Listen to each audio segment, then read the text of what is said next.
ጌታችን መድኃኒታችን ኢየሱስ ክርስቶስ በዚህች ምድር ላይ በተመላለሰበት ዘመን ያደርጋቸው የነበሩ ነገሮች ሁሉ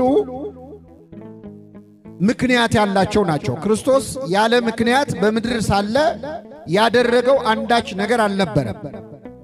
አንዳንዱን ፍጹም አምላክ መሆኑን ለማሳየት፣ አንዳንዱን ፍጹም ሰው መሆኑን ለማሳየት፣ የቀረውን ደግሞ ለአርአያ ለምሳሌ ብሎ የፈጸማቸው ብዙ ተግባራት አሉ። ከነዚህም መካከል ጌታችን መድኃኒታችን ኢየሱስ ክርስቶስ ለ40 ቀንና ለ40 ሌሊት ጾሟል። ክርስቶስ የጾመው እቀደስ ብሎ አይደለም፣ ቅዱስ ነው። እነጻለሁ ብሎ አይደለም፣ ንጹሕ ነው። እጸድቃለሁ ብሎ አይደለም፣ ጻድቅ ነው። ክርስቶስ የጾመው የጸለየው ስለ እያንዳንዳችን ምሳሌ አርአያ ትቶ ለማለፍ ነውና በዚህ በማቴዎስ ወንጌል ምዕራፍ 4 ላይ ጌታችን መድኃኒታችን ኢየሱስ ክርስቶስ ስለ ጾመው ጾም ወንጌላዊው ማቴዎስ እንዲህ ሲል ጽፏል። የማቴዎስ ወንጌል ምዕራፍ 4 ከቁጥር 1 ላይ ከዚህም በኋላ ከዲያብሎስ ይፈተን ዘንድ መንፈስ ጌታ ኢየሱስን ወደ ምድረ በዳ ወሰደው ይላል። ከዚህም በኋላ ከዲያብሎስ ይፈተን ዘንድ ይላል። ከዚህ በኋላ ያለው አምላካችን መድኃኒታችን ኢየሱስ ክርስቶስ በባሪያው በዮሐንስ እጅ ከተጠመቀ በኋላ ሳይውል ሳያድር ነው ወደ ኢያሪኮ ተጉዞ በገዳመ ቆሮንቶስ ለ40 ቀንና ለ40 ሌሊት የጾመው። ከዚያ በኋላ በዲያብሎስ ተፈተነ። ስለዚህ ወንጌላዊው ምን ያለ?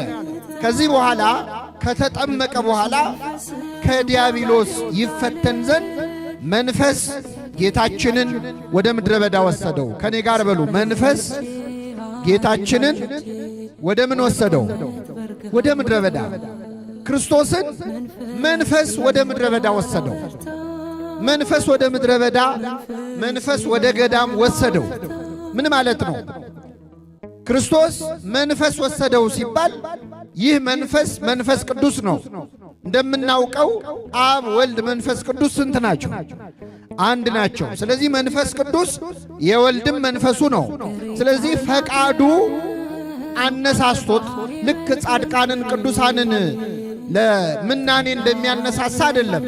በእርሱ ዘንድ ሕያው ሆኖ የሚኖር ሕልው ሆኖ የሚኖር መንፈስ ቅዱስ አነሳስቶት ወደ ምድረ በዳ ወሰደው፣ ወደ ገዳም ወሰደው ይላል። የመጀመሪያው ትምህርት ይሄ ነው ምእመናን።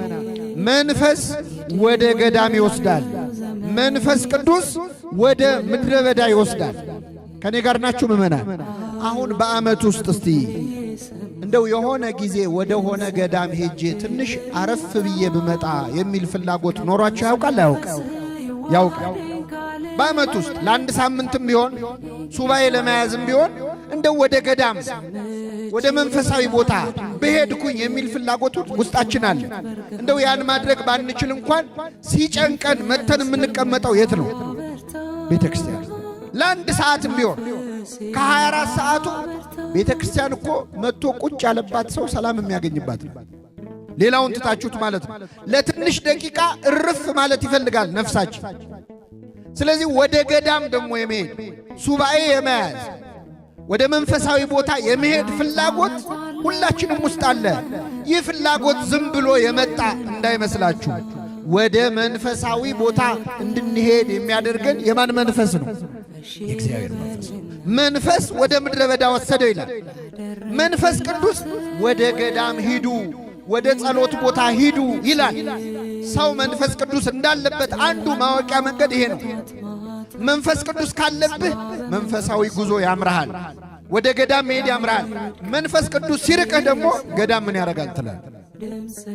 መንፈስ ቅዱስ የራቃቸው ሰዎች ጉዞ በሄዳ አይደለም፣ በተሳለመ አይደለም፣ እግዚአብሔር በሁሉ ቦታ አለ ይላል። መንፈስ ቅዱስ ሲርቅህ፣ ሲቀርብህ ግን ወደ ገዳም የመሄድ ፍላጎት ያድርብሃል። እግዚአብሔር ቅዱስ መንፈሱን ከኛ ያርቅብን። መንፈስ ቅዱስ ያለበት ሰው ወደ እግዚአብሔር የመቅረብ የመጸለይ። አሁን በዚህ በጾም ሰሞን መዝሙር ትንሽ ቀዝቀዝ ይላል። ከበሮ የለውም፣ ሆታ እልልታ የለውም። ጉባኤው የተረጋጋ ነው። መንፈስ ቅዱስ ያለበት ሰው ደስ ይለዋል፣ እንደው እርፍ ይላል። መንፈስ የራቀው ሰው ግን ምን ነው ቀዘቀዘ ይላል። ሞቅ አድርጉት እንጂ ይላል። እንደው ጉባኤው ሊጨንቀዋል፣ የንስሐ መዝሙር ይጨንቀዋል፣ ሰዓታቱ ይጨንቀዋል። ድምቅ ካላለ አማያምረው ሰው እና መንፈስ ወደ ምድረ በዳ ወሰደው የሚለው ትምህርት ምንድነው? መንፈስ ቅዱስ እንዳለበት አንድ ሰው ከሚታወቅበት መንገድ አንዱ ወደ መንፈሳዊ ቦታ ይሄዳል።